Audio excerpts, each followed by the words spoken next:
So this shield is going to be, in my case, 28 inches or 710 millimeters. Your shield could be smaller or bigger, it doesn't matter. I'm just going with that because this is how many boards I'm using today.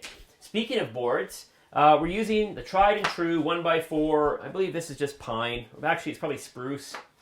In this case, I've got 8 boards. 8. And these are really skanky looking boards. In fact, this one still has nails in it that I haven't removed, and this one's got wormholes, and this one's got a bunch of rough stuff. It doesn't matter because it's a Viking shield, and their shields weren't very pretty anyways. So the rougher it is, the better. And also, my joints are all kind of skanky as well, so we're not going to bother truing them up. We're not going to plane them and trim them and anything like that. So don't worry about the quality of your boards. In fact, the crappier they are, the better it's probably going to look in the end, and you'll see. So, starting off with these boards, so the problem that we have here is all these boards are separate. We have to put them together, and we're going to do that with our biscuit joiner. Let's have a look at that. Behold the biscuit joiner. They call it a biscuit joiner because it makes little slots in wood that are exactly the same size as these beechwood aged biscuits. See that? That happens to be a number 10 size biscuit. So, the basic idea here is it's a slot maker. You put it up against your piece of wood, you pull the trigger, and out pops our little friend Carbide Tip Jr. And he, with his buddies, spin around and they make a slot in the wood that is going to be half the size of this biscuit. So, nothing dramatic. So we're going to do a little slot right here for this side of the board. On this other board here, we'll do a slot on this side, and then we'll put the biscuit in, and it'll sit halfway in there. I lied. First, before we do our actual cutting, we need to make some marks so that we know where we're going to be cutting. So we want to know roughly where our shield's going to be. So we're going to do some quick layout and mark that out. And it involves just giving us a center line, a halfway mark, and then actually drawing out a rough idea of where the shield's going to be. That's the first step. And then I promise we'll be biscuit joining. Enter the drywall T-square. This is just going to give us a quick line to reference from. There's your center mark. And how do we know it's our center? Because there's a little C here that says that it's center. So this is going to be right here. I'm going to make this my arbitrary center. Not really arbitrary because when the camera was off, I was measuring it. So that's going to give me, from that point to the top of my shield, 13 7/8, which is plenty good for me. So we want to draw a circle, and we don't want to pull out a piece of string and monkey around. So we've got a piece of scrap 1x4. We're going to measure 13 7/8, which is right. Just ignore that other piece of pencil mark there. That's our center. We're going to take a pin, nail, and then I'm going to just actually drop it off the side here. More. Okay, so we have our little nail sticking through, and we're going to just eyeball that mark. Close enough. This is just to help us in our layout. So, this is half the distance of our total circumference. Did I use the right word there, circumference? I can't remember my school days. Doesn't matter, I remember the practical side of it. The radius is this. And I'm sure you're watching this thinking, there's such a better way to do that than what you're doing. There probably is. But since all we're doing is getting a rough idea, works perfect. So there's our shield size, roughly, what we're dealing with. And so all of this stuff out here doesn't have to be biscuit jointed. And so now that we have our rough idea, we can go ahead and put in our biscuits. So we're going to have biscuits in the center. Let's go to the widest portion. Let's go a biscuit there. Of course, there's a big knot there, so we're not going to do that. What about we just do on the biggest section? Heck, let's just be crazy and put a biscuit right on the joint too.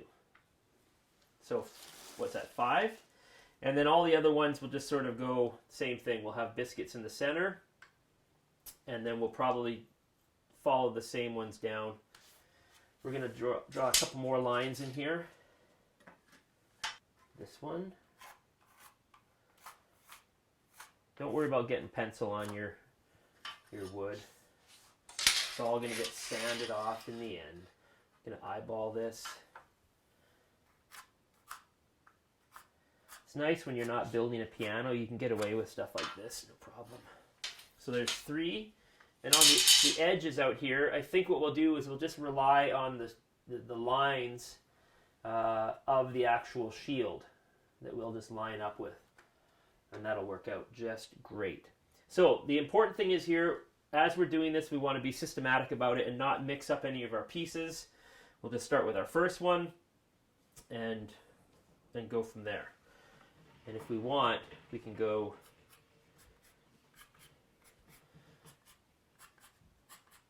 so we know those pieces are always facing towards the camera. We're going to set up the joiner here for our cuts. So we can set it to various angles. You know, you can cut them on 45s, 40s, whatever you want. But luckily, we're dealing with a 90. So we're just going to lock that in place on both sides. And then you can also adjust the depth of your cut with your adjustment knobs. You'd loosen these guys off, and then it'll raise and lower depending on the thickness of your material. So if you've got a 1x4, which is what it's set up for right now, it'll cut dead center at this setting. If you've got a 2x4, you'd want to raise this up, and you'd have your cut would drop down a bit. So that's where it needs to be. The other thing we want to look at is right here on this knob. Max would be a maximum cut. As far in as it will cut, that is what it's at. 20 indicates the size of the biscuit. The biscuits we're using, I don't know if you can see it, but that is a 10 size biscuit, which is right here. And then after 10, there is a 0, getting smaller, and then there's the small, and it gets down to FF, which is like teeny little guys, just little babies. But we're not dealing with babies tonight. We're big boys, and we're going to deal with number 10. And all it does is changes the depth of the actual cut on this stopper right here. So you can see 10. See the stopper? Boop, it stops right there. Red line indicates the center of my cut. And so I want to put that red line on all of my marks when I cut them. That means that when we do them all perfectly centered, that all of our slots will line up with each other. They won't be offset. First cut.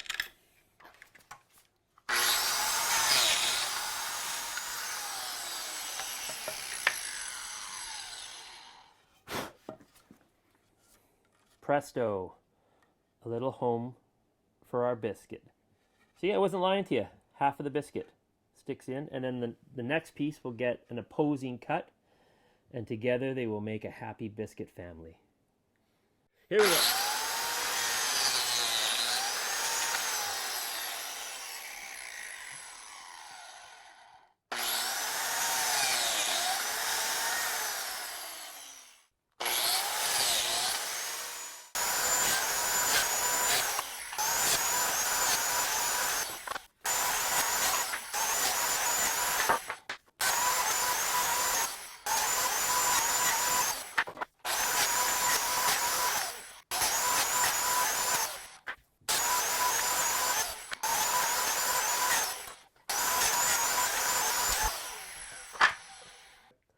All the biscuits now have a home. We are going to put them in their little respective homes.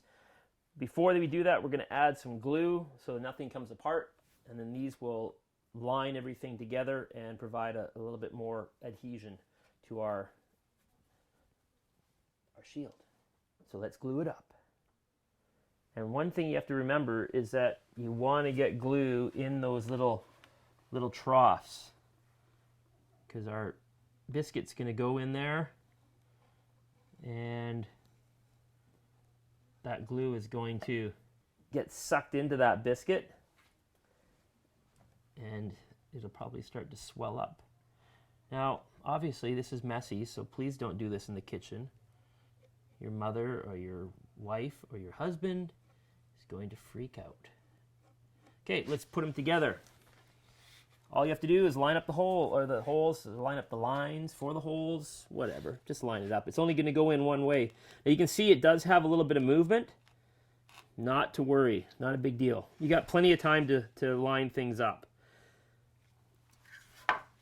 So this guy is all we're going to deal with. We're not going to worry about gluing this edge now that that's on the flat, but we will deal with this edge.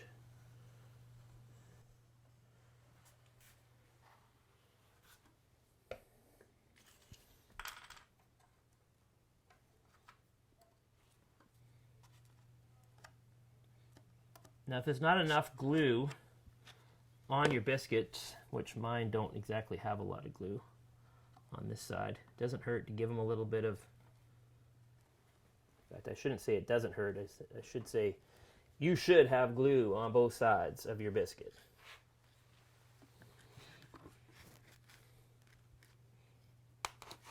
There we go.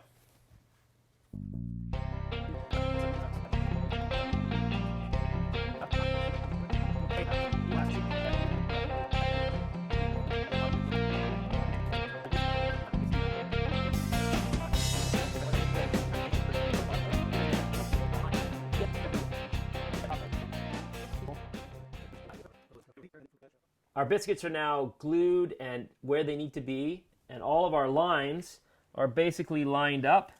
They don't have to be perfect because what we're doing here is pretty rough. And now we're going to put some weight on it and then clamp the sides, let it sit probably a couple days. We're going to clamp this, but sometimes when you clamp on long sections like this, it wants to pull and curl up at the back. So we're going to throw down this piece of 1x6. We're going to throw a little bit of weight on top of it, and then we'll throw 2 clamps on it, tighten it up a little bit, and then we'll be good to go. Hey, if any of you are wondering if we rehearse or not, we